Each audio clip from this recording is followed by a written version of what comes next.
আৰু ইপিনে বাজেট অধিৱেশনৰ প্ৰথম দিনাই বিধানসভাৰ বাহিৰত বিৰোধীয়ে প্ৰতিবাদ সাব্যস্ত কৰিছে। জুবিন গাৰ্গৰ ন্যায় বিচাৰি প্ৰতিবাদ সাব্যস্ত কৰিলে বিৰোধীয়ে।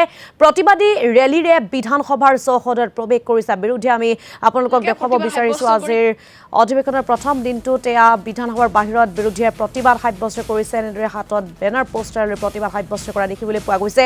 জুবিন গাৰ্গৰ ন্যায় বিচাৰি প্ৰতিবাদত নামি পৰিছে বিৰোধী। প্ৰতিবাদী ৰেলীৰে বিধানসভাৰ চৌহদত প্ৰৱেশ কৰিছে বিৰোধীয়ে। আমি পোনপটীয়াকৈ আপোনালোকক সেই দৃশ্য দেখুৱাই আছো।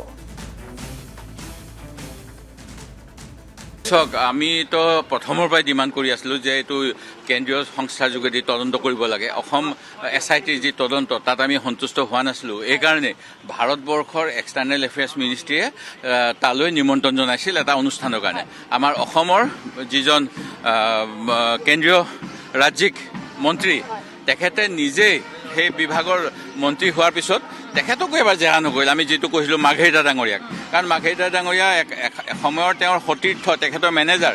তাৰপিছত তেওঁ এই এটা 60 বছৰীয়া ছিংগাপুৰৰ ইভেণ্টৰ কাৰণে জুবিন গাৰ্গক লৈ গৈছিল এটা পাৰ্টীয়ে, ইভেণ্ট মেনেজমেণ্টে। কিন্তু কি আছিলে তাত, কি চুক্তি আছিলে, কিয় তেওঁক নিৰাপত্তা দিয়া নহ'ল, এই কথাবিলাক ভাৰত চৰকাৰৰ ফালৰ পৰা তদন্ত কৰিব লাগিছিল।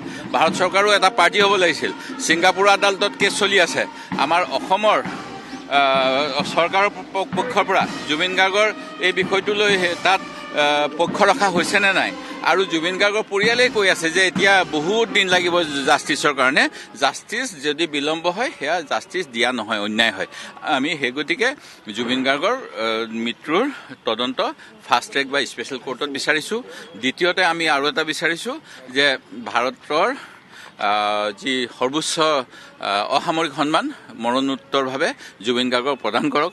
আনকি অতি দুৰ্ভাগ্যৰ কথা, আমাৰ মুখ্যমন্ত্ৰীয়ে কৈছিলে ময়ো জুবিন আৰু কি কৈছিলে আমিও জুবিন, মই জুবিন আমিও জুবিন। তাৰপিছত কিন্তু তেখেতসকলৰ ইমান গাল ৰাষ্ট্ৰীয় পৰ্যায়ৰ নেতা আহিছে, অমিত শ্বাহ হওক, প্ৰধানমন্ত্ৰী হওক, এবাৰো জুবিন গাৰ্গৰ পৰিয়ালক, তেওঁলোকৰ নিজৰ পৰিয়ালৰ সদস্য, তেওঁ মুখ্যমন্ত্ৰীৰ কথামতে ক'বলৈ গ'লে এটা সৌজন্যমূলক সাক্ষাৎ নকৰিলে, এবাৰ তেখেতৰ সমাধিত গৈ স্মৃতিও নকৰিলে। ইয়াৰ পৰাই তেওঁলোকে কিমান জুবিন প্ৰেমী এই কথাটো নিশ্চয় আমি অনুধাৱন কৰিব পাৰোঁ।